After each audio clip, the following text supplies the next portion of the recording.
we're just out for the first run ever. Just picked up the Deception Sport Pescador 12 sit on top kayak. Just picked it up a few hours ago. And we're just down at Berowra giving it its maiden voyage.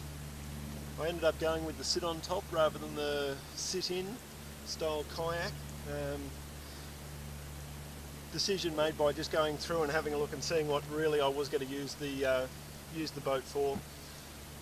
Look, most of the time I'll be out by myself fishing in fairly closed waters, estuary systems, and the occasional overnight lightweight camping trip.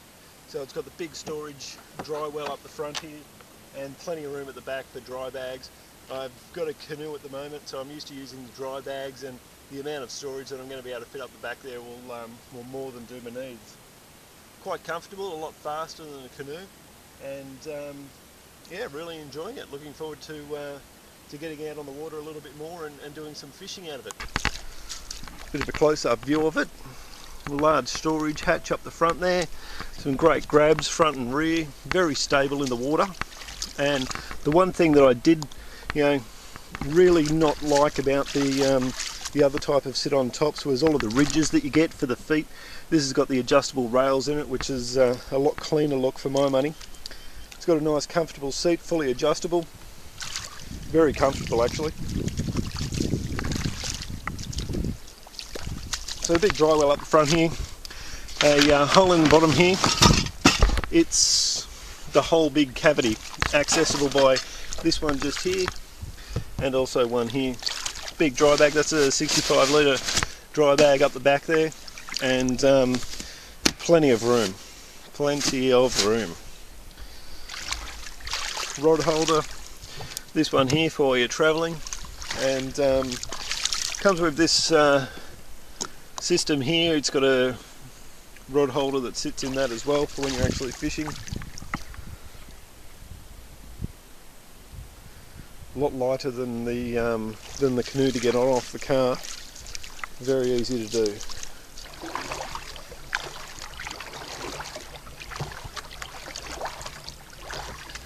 Very easy to paddle.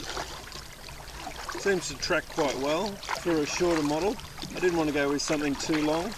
I was on a budget, and this sort of length I think was a good match between budget and functionality.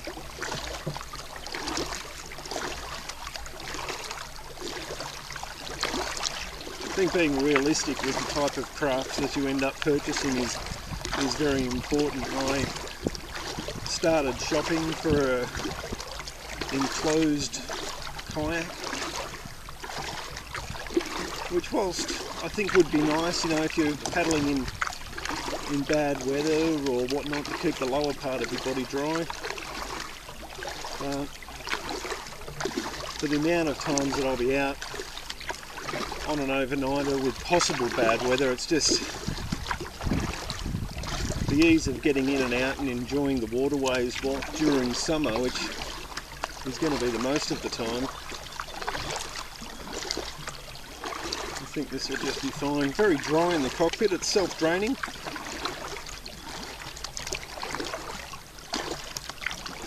Cup holder. The ability to put some thigh braces in if you want, if you were taking on any rapids and you really wanted to strap yourself in.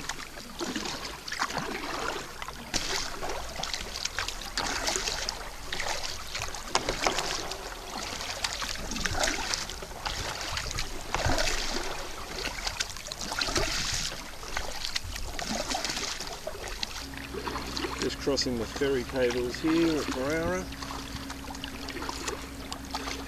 And I am absolutely stoked with the new purchase. For what I'm going to use it for, the majority of the time, I think it is ideal. Very stable. Easy to paddle. Going against the tide on the way back down from Crosslands there where I was. And behaved itself very well. You could feel that you're going against the tide. The tide's quite strong here at Berowra, part of the Hawkesbury system. been looking forward to remembering to put the rod in and not rushing out. So excited I forgot to put the fishing rod in. So I'll have to save catching its first fish until another day.